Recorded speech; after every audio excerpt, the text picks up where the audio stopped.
Hi friends, welcome to my channel Sairam competitive exams. ఇంకా channel ఎవరైనా subscribe చేసుకోకపోతే subscribe చేసుకోండి, లైక్ చేయండి, షేర్ చేయండి. ఈరోజు విద్యా ఉద్యోగ వార్తల గురించి తెలుసుకుందాం. డిఎస్సికి ముందే టెట్ మే 20 జూన్ 3 మధ్య పరీక్షలు.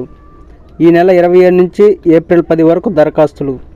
నోటిఫికేషన్ విడుదల జూలై 17 నుంచి 31 వరకు డిఎస్సి కంటే ముందుగానే ఉపాధ్యాయ అర్హత పరీక్ష టెట్ నిర్వహించేందుకు రాష్ట్ర ప్రభుత్వం నిర్ణయించింది. ఈ మేరకు గురువారం విద్యాశాఖ కమిషనర్కు ఆదేశాలు ఇవ్వడం, ఆ వెంటనే టెట్ నోటిఫికేషన్ జారీ కావడం జరిగిపోయాయి. మే 20 నుంచి జూన్ 3 మధ్య కంప్యూటర్ ఆధారిత పరీక్షలు జరగనున్నాయి. అభ్యర్థులు వెబ్సైట్లో ఈ నెల 20 నుంచి సమాచార బులెటిన్ పూర్తిస్థాయి నోటిఫికేషన్లు డౌన్లోడ్ చేసుకోవచ్చని విద్యాశాఖ సూచించింది. ఈ నెల 27 నుంచి ఏప్రిల్ 10 వరకు ఆన్లైన్లో దరఖాస్తులు చేయాలని తెలిపింది. రాష్ట్ర వ్యాప్తంగా ఖాళీగా ఉన్న 11,062 ఉపాధ్యాయ పోస్టుల భర్తీకి ప్రభుత్వం గత నెల 29న డిఎస్సి నోటిఫికేషన్ విడుదల చేసిన సంగతి తెలిసిందే. ఈ నెల 4 నుంచి ఆన్లైన్లో దరఖాస్తుల స్వీకరణ మొదలైంది. డిఎస్సి రాయాలంటే ముందుగా టెట్లో ఉత్తీర్ణ సాధించి ఉండాలి. తాజాగా టెట్ నిర్వహించకపోవడం వల్ల డిఎస్సి 2024కు దరఖాస్తు చేసుకునే అర్హతను కోల్పోతామని డిఈడి, బిఈడి పూర్తి చేసిన నిరుద్యోగులు ఆందోళన వ్యక్తం చేశారు. దీనిపై స్పందించిన సర్కార్ డిఎస్సికి ముందే వీలైనంత త్వరగా మరో టెట్ నిర్వహించాలంటూ ఆదేశాలు జారీ చేసింది. ఈ నిర్ణయంతో డిఎస్సి రాసే వారి సంఖ్య భారీగా పెరగనుంది. టెట్లో వచ్చిన మార్కులకు టీచర్ రిక్రూట్మెంట్ టెస్ట్ టీఆర్టీలో 20% వెయిటేజ్ ఇస్తున్నందున దీనికి భారీగా డిమాండ్ ఉంది. అయితే గతేడాది సెప్టెంబర్లో నిర్వహించిన తెలంగాణ పేపర్ 1లో 82,489 మంది ఉత్తీర్ణత పొందగా, పేపర్ 2లో 29,073 మంది మాత్రమే ఉత్తీర్ణులయ్యారు. ఇదే సమయంలో గురుకుల ఉపాధ్యాయులు, జూనియర్ లెక్చరర్ ఇతర పోటీ పరీక్షలు ఉండటంతో పూర్తి స్థాయిలో సన్నద్ధ కాలేకపోయామని, అందువల్ల ఉత్తీర్ణ శాతం తగ్గిందని అభిప్రాయాలు వ్యక్తమయ్యాయి. ప్రభుత్వం డిఎస్సి పరీక్షల తేదీలను ప్రకటించడంతో పాటు దరఖాస్తు గడువును పెంచింది. ఈ మేరకు జూలై 15 నుంచి 31 వరకు పరీక్షలు నిర్వహిస్తున్నట్టు విద్యాశాఖ కమిషనర్ వెల్లడించారు. అలాగే ఏప్రిల్ 4 వరకు ఉన్న దరఖాస్తు గడువును జూన్ 20 వరకు పొడిగించామని ప్రకటించారు. తాజాగా టెట్ నిర్వహణకు నోటిఫికేషన్ జారీ చేసిన నేపథ్యంలో పొడిగించినట్టు వెల్లడించారు. గ్రూప్ 1 దరఖాస్తు గడువు 2 రోజులు పెంపు. ప్రభుత్వ విభాగాల్లో 563 గ్రూప్ 1 సర్వీస్ పోస్టుల భర్తీకి జారీ చేసిన ఉద్యోగ ప్రకటన దరఖాస్తు గడువును టీఎస్పీసీ మరో 2 రోజులు పొడిగించింది. ఈ నెల 16వ తేదీ సాయంత్రం 5 గంటల వరకు దరఖాస్తు చేసుకునేందుకు అవకాశం ఇచ్చింది. తొలుత ఇచ్చిన గడువు గురువారంతో ముగిసింది. చివరి రోజు భారీ సంఖ్యలో అభ్యర్థులు దరఖాస్తు చేసేందుకు ప్రయత్నించారు. మరో 2 రోజులు అవకాశం ఇవ్వాలని కమిషన్ కోరారు. ఈ నేపథ్యంలో కమిషన్ పొడిగించి నిర్ణయం తీసుకుంది. మరోసారి దరఖాస్తు గడువు పొడిగించబోమని స్పష్టం చేసింది. ఫిబ్రవరిలో జారీ చేసిన గ్రూప్ 1 ప్రకటనకు ఈ నెల 23 నుంచి కమిషన్ ఆన్లైన్లో దరఖాస్తులు స్వీకరిస్తుంది. గతంలో దరఖాస్తు చేసిన అభ్యర్థులు మరోసారి దరఖాస్తు చేయాలని, కొత్తగా విద్యా అర్హతలు పొందిన ఉద్యోగార్థులు దరఖాస్తు చేసుకోవచ్చని సూచించింది. 2022లో జారీ చేసిన గ్రూప్ 1 నోటిఫికేషన్కు 3.8 లక్షల మంది దరఖాస్తు చేశారు. ప్రీ ప్రైమరీ విద్యాలయాలుగా అంగన్వాడీలు. మహిళా ప్రతిభా పురస్కారాల ప్రధానోత్సవంలో మంత్రి. వచ్చే విద్యా సంవత్సరం నుంచి అంగన్వాడీ కేంద్రాలను నర్సరీ, ఎల్కేజీ బోధించే ప్రీ ప్రైమరీ పాఠశాలగా అప్గ్రేడ్ చేయబోతున్నామని రాష్ట్ర పంచాయతీరాజ్, మహిళా శిశు సంక్షేమ శాఖ మంత్రి ప్రకటించారు. వివిధ జిల్లాల నుంచి హైదరాబాద్కు వలస వచ్చి కూలి పనులు చేసుకునే మహిళలు, వారి పిల్లలు ఎక్కడెక్కడ ఉంటారో గుర్తించి వారికి బలవర్ధకమైన ఆహారాన్ని అందించేందుకు మొబైల్ అంగన్వాడీ కేంద్రాలు ప్రారంభిస్తున్నామన్నారు. గురువారం హైదరాబాద్లోని రవీంద్ర భారతిలో మహిళా శిశు సంక్షేమ శాఖ ఆధ్వర్యంలో అంతర్జాతీయ మహిళా దినోత్సవాన్ని పురస్కరించుకొని వివిధ రంగాల్లో సత్తా చాటుతున్న 19 మంది మహిళామణులకు ప్రతిభా పురస్కారాల ప్రధానోత్సవం ఘనంగా నిర్వహించారు. ఈ పురస్కారం కింద ఒక్కొక్కరికి 1,00,000 నగదు, జ్ఞాపికను అందజేసి మంత్రి సత్కరించారు. ఈ సందర్భంగా మాట్లాడుతూ 8 నుంచి 10వ తరగతి చదివే కౌమార విద్యార్థులకు ప్రత్యేక కిట్లు పంపిణీ చేస్తామన్నారు.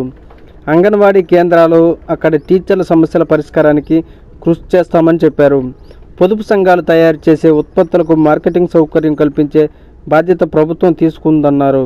హైదరాబాద్లోని శిల్పారామంలో నిరంతరం ఉత్పత్తులు విక్రయించుకునే అవకాశం కల్పిస్తామని తెలిపారు. సెర్ఫ్ ద్వారా కుటీర పరిశ్రమల ఏర్పాటుకు రుణాలు ఇస్తామన్నారు. అంగన్వాడీ టీచర్ల కోసం ప్రత్యేకంగా రూపొందించిన చీరలను పంపిణీ చేశారు.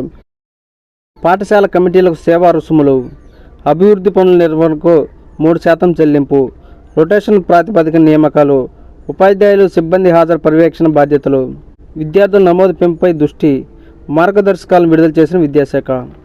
రాష్ట్రంలోని ప్రభుత్వ పాఠశాల పర్యవేక్షణ కోసం ఏర్పాటు చేసిన అమ్మ ఆదర్శ పాఠశాల కమిటీలు తమ పరిధిలోని పాఠశాలల్లో ఉపాధ్యాయులు, ఇతర సిబ్బంది హాజరును, లభ్యతను ఎప్పటికప్పుడు పర్యవేక్షిస్తూ సమీక్షించాలని రాష్ట్ర విద్యాశాఖ ఆదేశించింది.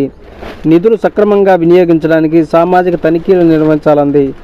వీటితో పాటు అమ్మ ఆదర్శ పాఠశాల కమిటీ విధులు, బాధ్యతలపై గురువారం ఆ శాఖ ముఖ్య కార్యదర్శి ఉత్తర్వులు జారీ చేశారు. పాఠశాలలో విద్యార్థుల హాజరు శాతాన్ని పెంచాలని, బడి మానేసిన వారిని తిరిగి రప్పించేందుకు కృషి చేయాలని సూచించారు. ప్రతి ఆర్థిక లావాదేవీకి విధిగా తీర్మానం చేయాలని నిర్దేశించారు.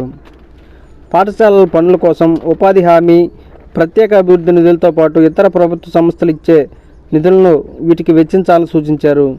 పనుల నిర్వహణ, పర్యవేక్షణకు సంబంధించి ఆయా పనుల విలువలో 3% నిధులను సర్వీస్ ఛార్జీల రూపాన కమిటీలకు జిల్లా కలెక్టర్ చెల్లిస్తారని పేర్కొన్నారు. అత్యవసర పనులు వేసవి సెలవుల్లో జూన్ 10 నాటికి పూర్తి చేయాలని సూచించారు. అమ్మ ఆదర్శ పాఠశాలలు పర్యవేక్షించే, నిర్వహించే పనులను ఎంఓఎంబి సాఫ్ట్వేర్ ద్వారా ఆన్లైన్లో జిల్లా కలెక్టర్లు, డిఈఓలు, హెడ్మాస్టర్లు, సాంకేతిక సంస్థల అధికారులు పర్యవేక్షిస్తారన్నారు. పాఠశాల విద్యాశాఖ కమిషనర్ ప్రతి వారం దీన్ని సమీక్షించి ప్రభుత్వానికి నివేదిక ఇస్తారు. పాఠశాల విద్యా కమిషనర్ ఈ కార్యక్రమం సజావుగా జరిగేలా చర్యలు తీసుకోవాలని పేర్కొన్నారు.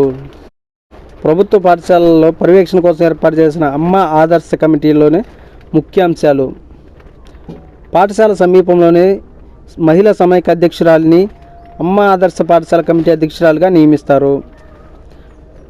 ఏటా రొటేషన్ ప్రాతిపదికన కమిటీల నియామకాలు జరుగుతాయి. 1 నుంచి 10 వరకు చదివే 3 విద్యార్థులు ఉన్న తల్లులను కమిటీ అధ్యక్షురాలు, ప్రధానోపాధ్యాయులు రొటేషన్ ప్రాతిపదికన నియమిస్తారు. వారిలో ఒకరు ఎస్సీ లేదా ఎస్టీ అయి ఉండాలి. వీరు తప్పక స్వయం సహాయక సంఘాల సభ్యులై ఉండాలి. పదవీ కాలం 2 ఏళ్ళు. అమ్మ ఆదర్శ పాఠశాల కమిటీలకు ప్రత్యేక ఖాతాను ప్రారంభిస్తారు. దానిలో అధ్యక్షురాలు, హెడ్ మాస్టర్కు ఉమ్మడి చెక్ పవర్ ఉంటుంది. ఉపాధ్యాయులు, ఇతర సిబ్బంది హాజరును, లభ్యతను సమీక్షించాలి. మధ్యాహ్న భోజన పథకాన్ని పర్యవేక్షించాలి. ప్రతి విద్యా సంవత్సరం ఆరంభానికి ముందు మహిళా సంఘాలతో విద్యార్థులకు ఏకరూప దుస్తులు కట్టించేందుకు వీలుగా జిల్లా విద్యా అధికారులు, జిల్లా కలెక్టర్లకు ప్రతిపాదనలు పంపించాలి. పాఠశాలకు అవసరమైన పనులను జిల్లా కలెక్టర్లు మంజూరు చేయాలి.